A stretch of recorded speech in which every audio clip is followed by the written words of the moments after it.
Welcome to another episode of the Maroon Machine podcast. Today I'm joined by none other than Kelty's all-time top goal scorer. Played 7 seasons, 6 of those you were the top scorer in the team. You were there from the transition from a Kelty team that was at the bottom of the Super League right up to the years they won in the Super League, the transition from juniors to the senior game, and obviously that East of Scotland winning season as well for Kelty. It's Stuart Cargill. How you doing, Stuart? Doing well, mate. How are you? All good? Yeah, not bad. Obviously, just trying to keep busy, same as everybody, I suppose. I want to obviously say thanks very much for coming on. We've had a lot of good names, a lot of good guests on the pod, but this has been one I've certainly been looking forward to doing, and I'm sure people will be looking forward to hearing it as well. No, thanks very much. No, it's a pleasure. I've listened to a couple of them. They've been good. I've got to say, I listened to Ross Phelps. That's the most I've ever heard him speak, and I was there for 4 seasons with him. Most I've ever heard him speak. Yeah, well, there wasn't a video recording, but we were obviously speaking over video on Zoom, and yeah. I think we started chatting at one point. It was in complete darkness because it had gone from daylight to nighttime, and we had to take a wee break while he popped the light on. But yeah, he had plenty of stories. Brilliant guy. Good guy. Really good guy to chat with. Yeah. We're going to do similar to what we did with Ross with yourself today, and we're just going to sort of go through your career, and you're still playing football just now, just down the road at Dundonald. So we've still got plenty to chat about current football as well. But I want to dive right into the sort of start of your footballing story, how you sort of got in there. What were your first sort of touches of the ball? How did it come about? I mean, I kicked a ball about since I was a kid, but I was probably quite late. I was about 11. I joined the Strollers, which is quite late in terms of most people around here. And I was with the Strollers. We were rubbish, terrible. We used to compete for the Consolation Cup, it was called, every year. We were terrible, but it was enjoyable. So I 6 years or something I was there as a kid with Glennorth the Strollers. And what kind of, obviously you said that perhaps it wasn't the best team, but what, competitively wise, did you learn a lot of your football at sort of that level? Did it set you up well for? Yeah, well, I mean, this is the difference as well, is that a lot of boys that have played, that are, especially the ones you've been speaking to, have been pro youth in that, they've maybe been 12 or 13 or whatever. So I think maybe the difference with being at the Strollers all that time is there's just freedom. A lot of folk now, you're coached the life out of almost, you know what I mean? And there's that freedom playing at that boys club level. So I had that up till maybe I was about 15, 16. So that's probably the difference. Yeah, and to be fair, anybody who's watched you play football, and at Kelty we had plenty of time to be able to, you saw that sort of freedom in the way that you played your football as well, and it led to a lot of massive sort of moments throughout your career. So it's sort of cool to hear where that sort of came from. Yeah. Mm-hmm.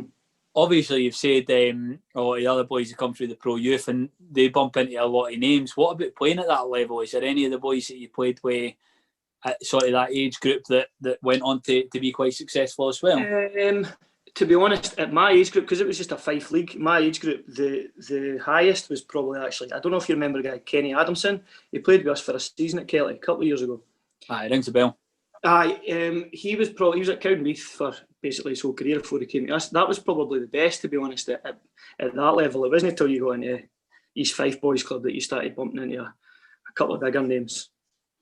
And how did that come about? Because you're saying you were obviously competing in a sort of league where it was a Consolation Cup type of deal. Mm-hmm. That's a huge step up personally to go up to East Fife. It was a weird one actually, because it was a boy that played for us left back, a guy called Mark Simpson at the Strollers, and he was playing for like the Scotland equivalent of Boys Club. Right. So it wasn't like proper Scotland. You still got your cap in that kind of thing. And I was playing with him at Scotland as well, and he went to East Fife, and the coach there asked if he knew anybody that could play football, and he says, well, we've got this other guy, my mate at the Strollers, such thing.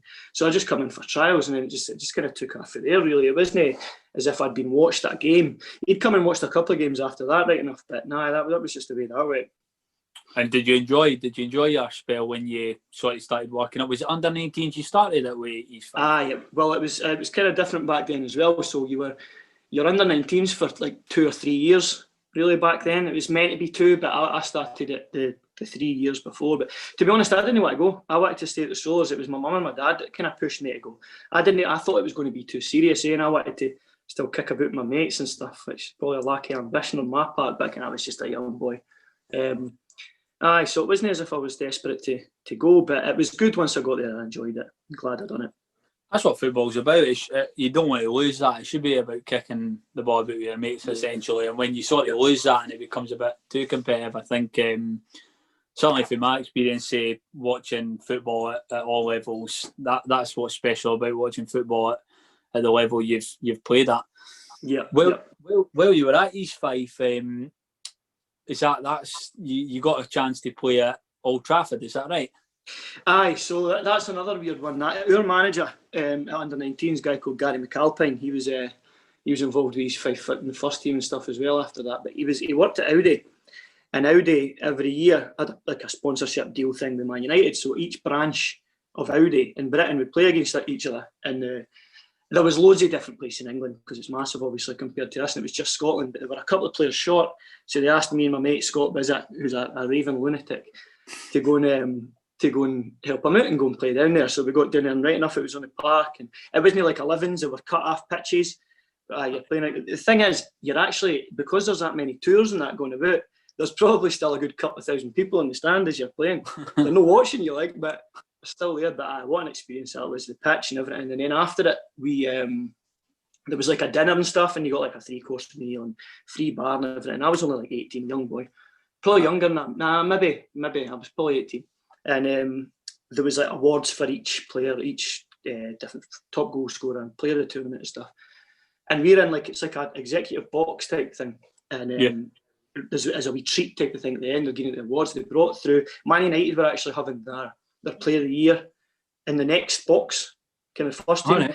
So they brought some players through to hand out the awards, and it was Wayne Rooney that done my one. And there's a picture somewhere that's floating about in the abyss of Bebo or something, so I've got no idea what it is. But I'm wearing this black shirt that's like hanging off me. It's terrible. And he's wearing this Armani suit that looks like it's painted on him. He shook his hand, he about broke my hands, but it was good. It was cool. Good experience.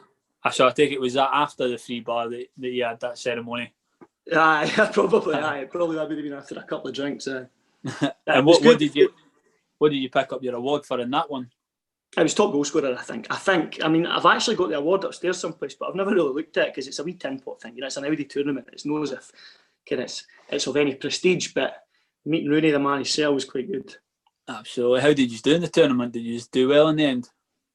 I think we came second overall, it was decent because down south they tend to be a bit better than us, but it was, to be honest, it's just a luck of the draw. It's who's got sporty folk, because it's a workplace, isn't it? It's who's got sporty folk in their workplace. It's not as if they're going to be hugely talented players. And it wasn't a great standard or anything. No, actually, we did something similar. I used to work at Mackey's, and we did something similar where we'd play wee tournaments, and I had a few boys that played for the likes of Edinburgh Uni, Strollers, Bonnie Rig at one point, that they came in for the interview, and it helped certainly when we sat down and done the interview. And they said they played, but we played in the tournament every time. I think it was all good. It was the good competitive games until you played for the team for the likes of Wishaw and that, and they didn't look like they were there to play football. But no, good. That's good. And then while you were at East Fife 19s, going back to that, you eventually made the step up to the senior game with East Fife. What was that like playing? Because obviously SPFL football. Aye, it was daunting. I was kind of punted away. I've actually had 3 spells at Dundonald. The first one was on loan when I was at 19s, and I wasn't even getting a game for Dundonald. Again, I was a wee boy. So they brought me back, and then I went on loan to Newborough. Right.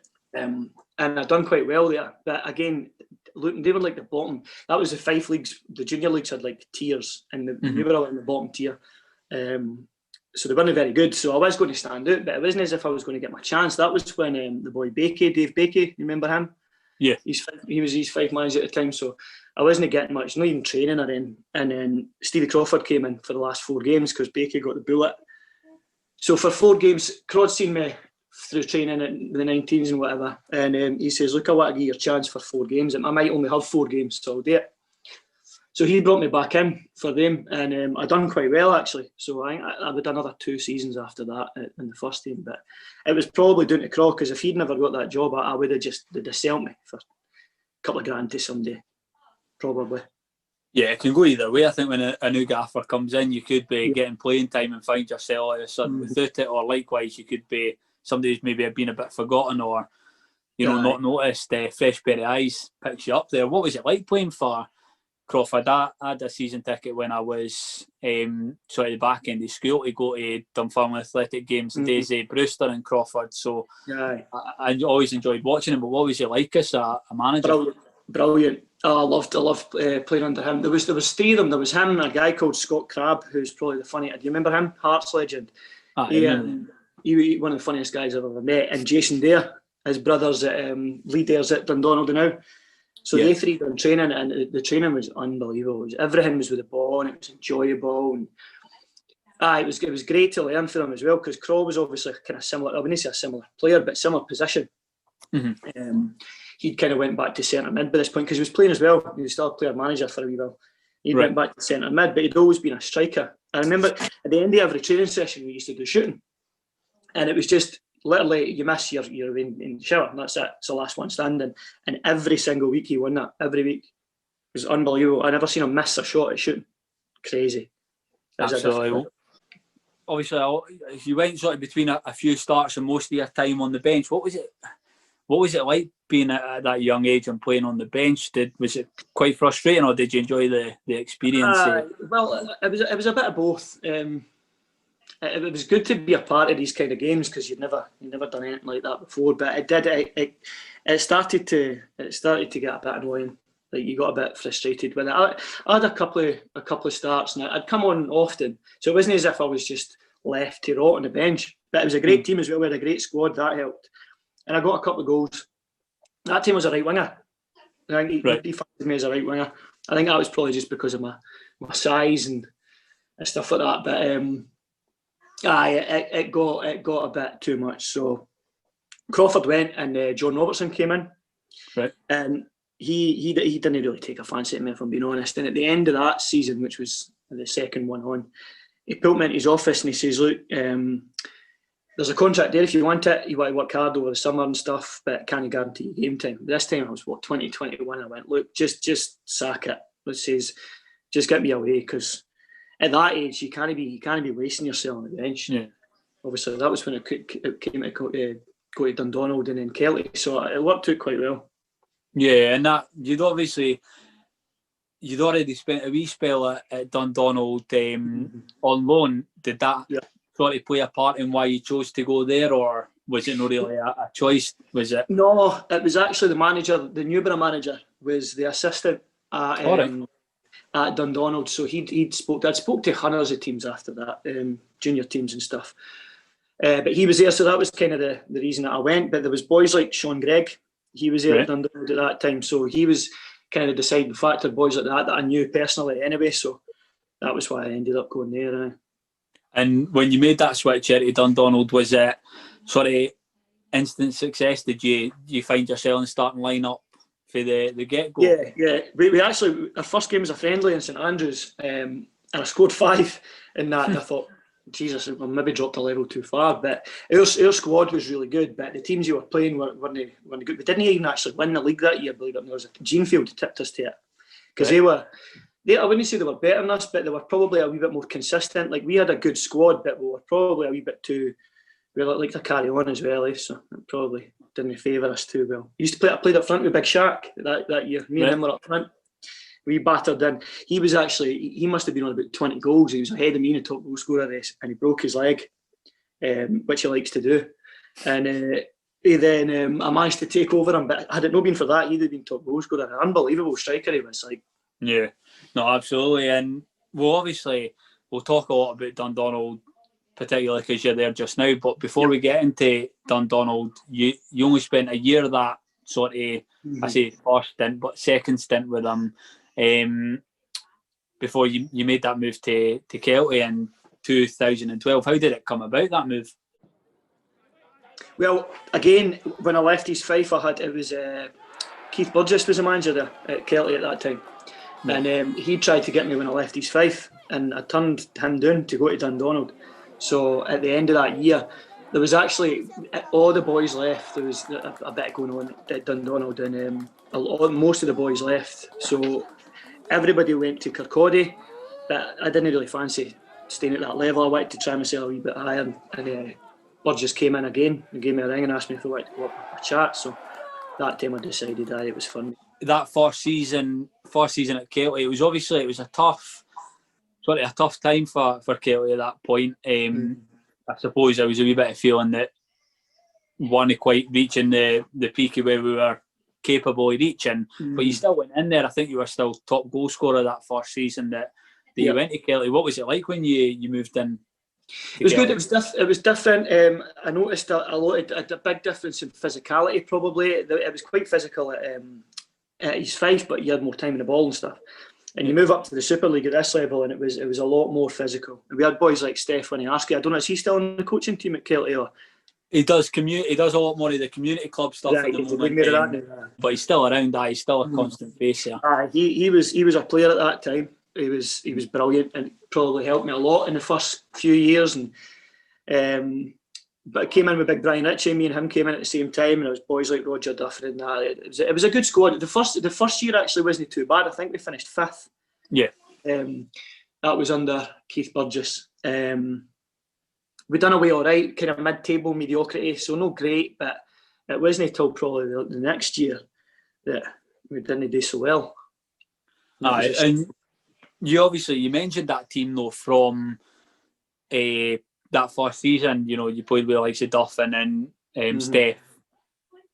Was there quite an upheaval, a lot of change in between those two seasons that sort of led to the decline, or did it come from elsewhere?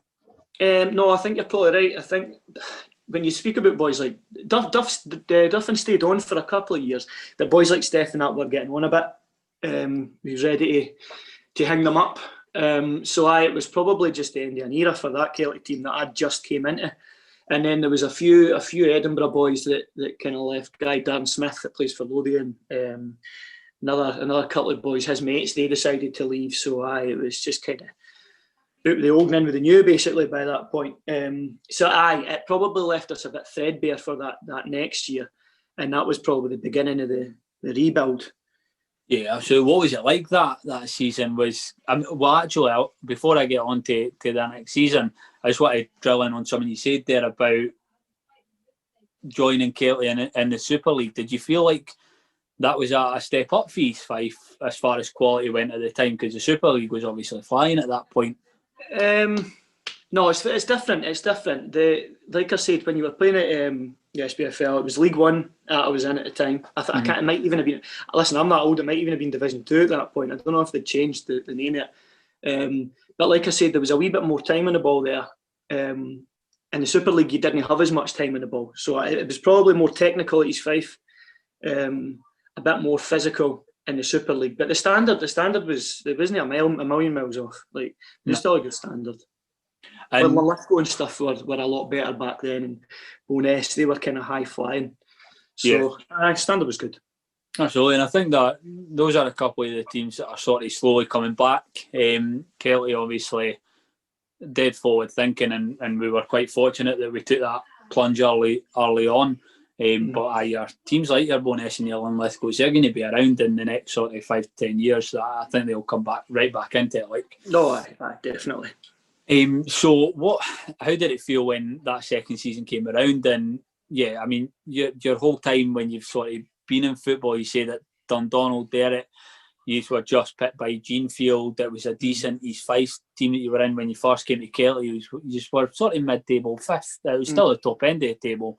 What was it like playing for a side that was doing the bottom? If I remember right, there was a lot of things like postponements and that, so it meant you were playing a lot of games in a short period of time. What was it like though, fighting relegation? No, I didn't like it. It's probably since I was saying the Strollers days when I was a kid, and it didn't really mean as much. That was probably the first season that I had to deal with that, and it was like you're coming away with a draw and maybe being happy with it, and it didn't sit right with me. But I mean, it was part of a rebuild, and you could see that was going to happen. And it probably wasn't until later on in the season that it started becoming apparent that we could probably go down here. So that was probably when we kicked it up a gear. We should never ever have been that low down. We definitely underachieved that year, but we didn't deserve much more than mid-table again, probably.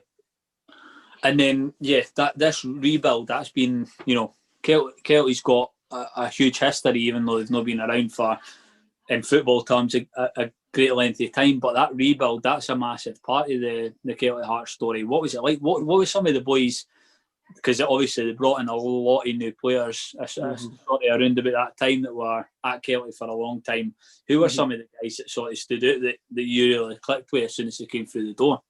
Well, Sean Gregg, definitely that, and Sean O'Neill and Gary Greenhill, he was in for a wee while. He didn't stay long, but he was part of that Dundonald squad as well. They massively.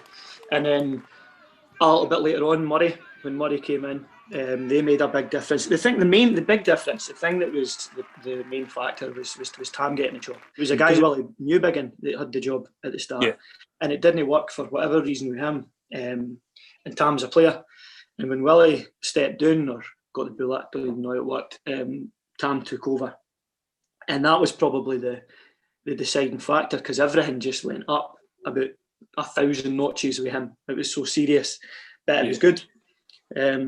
So a lot of the players, near enough all of them that came in, helped in their own way, some more than others, but Tam was probably the main factor, I would say.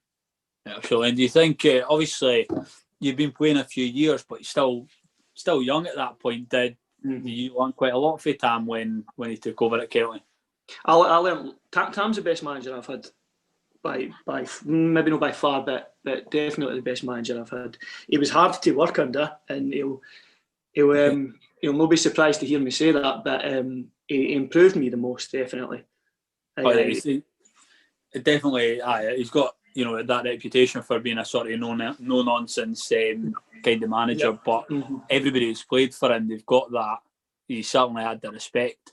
And what over those next few seasons, you continued on your own path. Kelty won a few of the Super League titles. You went on to notch up a few more top goal scorers. I think 35 goals in one of the seasons. Towards the end, there was the 40 in the year that I think it was you and Scott DL that both got the 40 goals that season. Yep. Were those fun years for playing football? Oh, definitely. The 35, that was Tam's first. So we avoided the drop, and when Tam took over, I think he took over in maybe November or something, I might be wrong. Aye. And we stayed up through a playoff with Tam, and then it was his first full year. That's when boys like Sean Gregg and that came in. That was when I scored 35 in that season. But I actually scored 2 in the first 6 games or something. And every game was 2. It was quite peculiar. And then the next game I scored 4, and then probably evened out a wee bit after that and started scoring every here and now and then. But it was probably the start of that year that bammed up the goals. But it was great. It was great to play, and it was great to be scoring, and it was great to be winning every week, getting back to. That was the first time I'd really challenged for a league. In fact, maybe the first I was going to say already standing, but the first time I challenged for a league. So it was great season. Yeah, and obviously the 2 seasons prior to that, I don't think you were top goal scorer both seasons, but you didn't manage to notch up the even 35 goals across the 2 seasons. Obviously playing winning football is going to help you get goals, but what were the big factors for you that season that helped you? Was there certain players, or was it the way you played, or playing style probably, or playing a lot more attacking, expansive football? But there was the players around me. I mean, I was just one cog in that machine, and it was just the final part of pitting the ball and goal. It was easy for me. A lot of people could have stepped in and done that, I think, because the assists and the play that some of our teammates had, it probably credits them more than it should credit me, really, I think. Oh, absolutely. I think you can tell when the supply coming into a striker's there, but it doesn't take away from the pressure, whether you're good at it or not, and you clearly were good at it. It doesn't take away from the fact that there's an element of pressure and skill to getting that ball into the back of the net, and we saw some absolute crackers for you over the years as well. One of the big parts of your career while you were at Kelty was making that decision to switch from junior football to senior game, something that Kelty, I've already mentioned, that they made that decision before, well, pretty much the rest of the juniors did over the following couple of years. What was that like for you as a player? Was it something you were heavily involved in, or you didn't know much about? No, we had zero input as players. I don't know if maybe Skip as the captain did, but as players we didn't really have much involvement. But I wasn't too keen on it, if I'm being honest. I didn't think that it was going to work as well as it did. Obviously, hindsight's the wonderful thing, and it was exactly the right thing to do. But me and a few of the other boys weren't too happy about it. I didn't want to go and batter teams 10 and 11-0, but we maybe didn't see. We weren't looking at the bigger picture and see where it could lead to. I mean, halfway through the next year, it was abundantly clear that it was the right thing to do. But at first, it kind of had to be sold to us by Tam and Dean and the guys, and they made it a bit easier by selling us it. But no, I wasn't too keen on it at the start. Did it cross your mind at that point to make a switch to stay with junior football? No. Because the boys there, the dressing room that we had at that time was the best I've ever been involved in. You would have been daft to leave, because you'd have been leaving all your mates, and as much as you don't think something's the right idea, there's people that are employed that are more capable of making these decisions than you are. So I still had trust that it was the right decision. I just first didn't see it that way, but like I said, it's turned out to be 100% the right decision. Yeah, absolutely. And what was it like playing in that East of Scotland? Because it was, even though it was definitely a correct decision to make, it was definitely a step down in quality for that season, with the exception of, I suppose, Lothian Thistle, which we'll get onto after. But what was it like, sort of playing against those teams that you were double-digit wins every week? I mean, the best part of it was probably the bus trips home. You're going to go and play teams like IMAX and you're battering them 13-0. The bus home was brilliant. But no, it was hard, because you'd score and you're not really celebrating it. It's like you're damned if you do, and you're damned if you didn't with that. It's just, you've got to beat teams by 8 or 9 or whatever for it to be a win in other people's eyes. But it was good again to be scoring goals and be attacking all the time. And to visit all these new places, these grounds that you'd never even knew existed before, was good. But the standard wasn't great. What when you say that about getting to visit all these different places, where did you enjoy going? Was there anywhere you went and you thought, this is fantastic? Was there any sort of favourites for you? Probably not the grounds as such, but the trips were good. But I remember we played Newton Stewart in a cup, and that seemed like the longest trip ever. It'd be long enough down the main roads, and then you took this country road that took like another 2 hours, and it's horrible. We got off the pitch, and Conrad Courts tried to volley a swan, full-size swan, picked it up, tried to volley it at one of the boys. It was more the trips home that were good. It was wee bevy on the bus was brilliant. Absolutely. And you said there, obviously, you needed to score goals for it to be seen as a win, but that wasn't the only reason, albeit it was a step down as far as competition were. When Lothian Thistle, they were right there with Kelty the whole way through. And they were getting big wins in, and if I remember rightly, they did well against Kelty prior to that final game in the cup competition and in the league. What was your feeling towards Lothian Thistle for that season? Was there a concern? Well, we actually hadn't scored against them. So before that last game, every game I think it was maybe we'd drawn 0-0 one, but I think we'd been beat 1-0 in the other ones, and they were good. They weren't as good as us. They just become your bogey team really, and I think it was more a mental block with us when we went and played them. They were obviously a massive gulf in class, and I suppose it's the same for both teams. But when you're not used to playing teams that are good, that are of standard, you kind of it's a bit of a shock to the system when you actually go up against them. You're used to beating these teams 11-0 and stuff, and you go and all of a sudden you're in a game. But it was refreshing though, because that final game could have, if it wasn't for Lothian, that final game to win that league could have been against Jobby United again, and you win 4-0 or 5-0, and it's not the same day, is it? So I'm glad for them. Aye, it was. If I remember right, they had a hell of a keeper, I think, in the 2 games. I think one of them was in February. I can't remember if it was a league or cup. I think it was on Valentine's Day. and their keeper was just outstanding. He certainly was a match up until that last day for you. He went to Pennycook actually. I played against him a couple of times recently. I think he's at Pennycook now. I don't know if he still is, but he smoked fags at the side of the post at half time, and that God knows how he was so good. But he was decent. He was probably the reason that we never beat them in the other games. Yeah, and then like you say, that final game of the season, it could quite easily. I mean, you look at the knockout game you had to play against Shreve Rovers to get up. That was one of those where it just came about. It was that last game of the season against Lothian Thistle where 1,500 people. It was a beautiful day, and it ended up being a brilliant game. What was that like? That was unbelievable. That's probably my most enjoyable football day that I've had.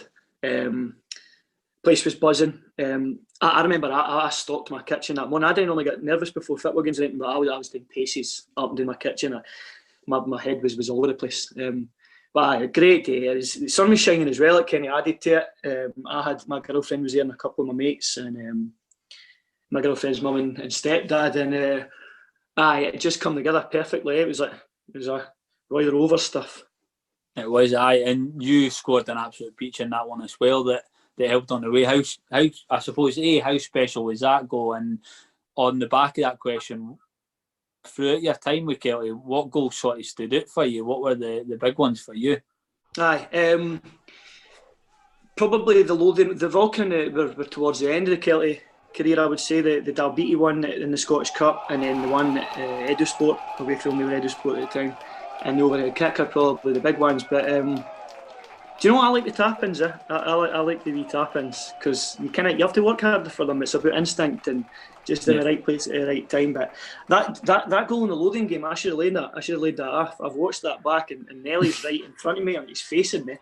I'm thinking, if I didn't score that, then I'm getting pelters. Tam's coming on that park with his big black pudding vein coming out his forehead, chasing me about the park. But he was screaming for it, Nelly, as well. Even after I'd done it, he was giving me a bit of abuse. But no, it turned out well. Worked out well. It did, aye. And that ended up being the game that obviously sealed the promotion. Something that sort of needed to happen for Kelty as well. If I remember right, Lothian Thistle, they weren't even in the running to get promoted. They didn't have the right sort of licensing to go up to the Lowland League. And after that was, I suppose, that's where your Kelty career for now certainly sort of came to an end. What was it like having to finish up at Kelty? It was, well, because again I hadn't been playing, I knew that it was going to happen. I got called into Barry's office at the time, and they told me that they'd accepted a bid for me, which kind of came as a bit of a shock because I didn't think that they would accept a bid. But at the same time, I was kind of almost already at peace with it. It was the right time to go. The team that had come in for me, who I'll no name for obvious purposes, but it wasn't where I wanted to go. So I'd kind of got in contact with Dundonald and seen if we could make something happen with them, and that's how that came about. But no, it was sad, but this time a lot of the boys had already gone anyway. The new boys I got along with brilliant, and it was a good crack there as well. But it was time for something else, I think, at Kelty. I think all the boys understood that. So it was easy enough to leave, I suppose, but it was still quite sad when you think about all the rest of the time that I was there and stuff. But it probably worked out at the right time. Timing was good. Absolutely. I think you spent a lot of years at Kelty, so and it wasn't like a sort of bit of departure or anything like that. No. So from that standpoint, it was quite good. But at the same time, you could sort of see you still had playing time in you. You were still able to play football, but you weren't getting the time on the pitch. So I think it was. You could always sort of see that it was sort of coming because you're a player that needs to be playing. There's nothing about it. And so you sort of manufactured that move a little bit to Dundonald after you saw it was coming. What was it like returning to Dundonald? Because you loved it, Kelty, no doubt about it, but you're still very well liked at Dundonald as well. Yeah, it was good.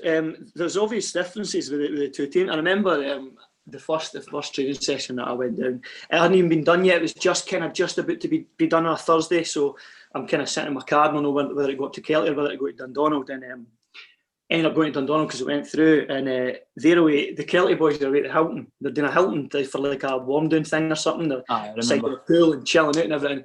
And I get to Dundonald training, and there's no even water bottles. So I didn't even get told to go bring your own water bottle. Jesus, what's happened here? But no, Dundonald's a great wee club, and again, there's a lot of boys there that I knew when I was moving, and I know them obviously better now. So it was quite a seamless transition to go there, and it's a great wee club to be a part of.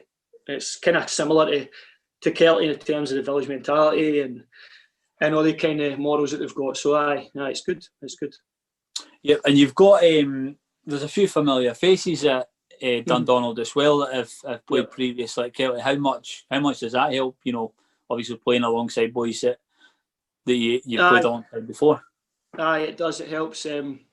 Chris Gay, Matty Gay was there as well. He took a step back, but I know the guys. They live near me, so I knew them anyway. I thought Chris Gay was actually really unlucky when he was at Kelty, because I thought he was going to come in as a perfect kind of replacement for Skip, and he didn't really get his chance. So he's probably one of the main players at Dundonald, doing really well.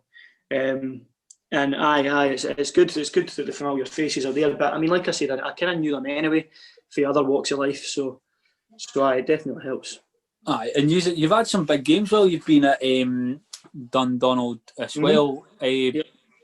I've got along and saw you playing as well a couple of times. It was the game against Bonnyrigg in the cup, where I think it went to extra time. Quite unlucky, because he's played the right kind of game against the Bonnyrigg side that were flying high at that point.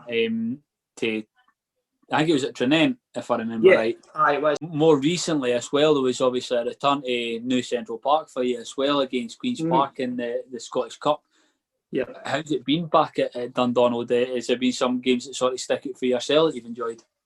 Yeah, obviously the one on the telly there that you're talking about sticks out. That wasn't exactly enjoyable to play, and I was clawing my pan in for 90 minutes. You're just chasing shadows, but it was a good experience with it being live on the telly and being back at Kelty and stuff. But we've not really had any kind of title to say, because that first season obviously has got cut short again because of COVID, so it's not as if I've been in the running for a league or anything yet. But when I first came, actually, I just missed the game against Auchinleck. They had the Auchinleck in the Scottish, and they got quite a good crowd for that as well. And they got a draw at them, went to a replay, and that was my first game. I went through to Auchinleck. I couldn't play, but I was there watching, and they got pumped. They got pumped 6-1 because they just run out of gas, I think. But there's still going to be big games because they're in the Scottish and they've got the licence and everything. So you still get these big games, and they get a good turnout when needed. No, absolutely. And this season as well, Dundonald, I think is a sitting sort of mid-table before the break. How's the break sort of hitting everybody at Dundonald? We're fifth or sixth or something, but that's because we've got about 900 games in hand, because we can't get a home game on because the pitch isn't in great shape. Its drainage isn't great, so I think we've only played 2 home league games all year. So the league table kind of doesn't tell the story. We probably should be higher up, and we will be once if we ever get back and play our games in hand. But the break's been it's just for the same as everybody else. It's just a pain in the arse, isn't it? You're sick of doing 5Ks. Yeah. My run's getting abused, and it's deadly boring. But you've just got to go on with it. You've just got to wait and see it out, ride it out. No, absolutely. And sort of that, I mean, you said it yourself there, sort of sitting mid-table, but if I remember right, it's played 8 and won 5 of those. So it's not been bad. One of the biggies for you guys as well is you've been quite solid at the back this season as well, not conceding too many. How's that been? And for yourself, how does that play in for your kind of football? Are you still playing that out and out striker, or do you find yourself pulling back a wee bit more? No, actually recently I played kind of right of 3.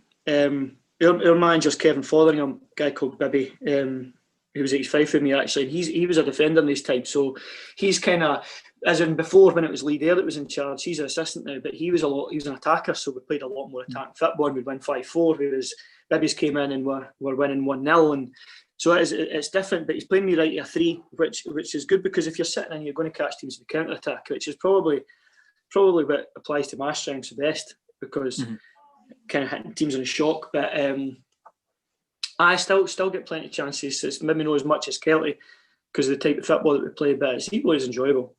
Yeah, no, absolutely, and it's a good group of boys there as well. So yeah, it's exactly what you've mentioned the whole way through this interview. It's playing with your mates as well.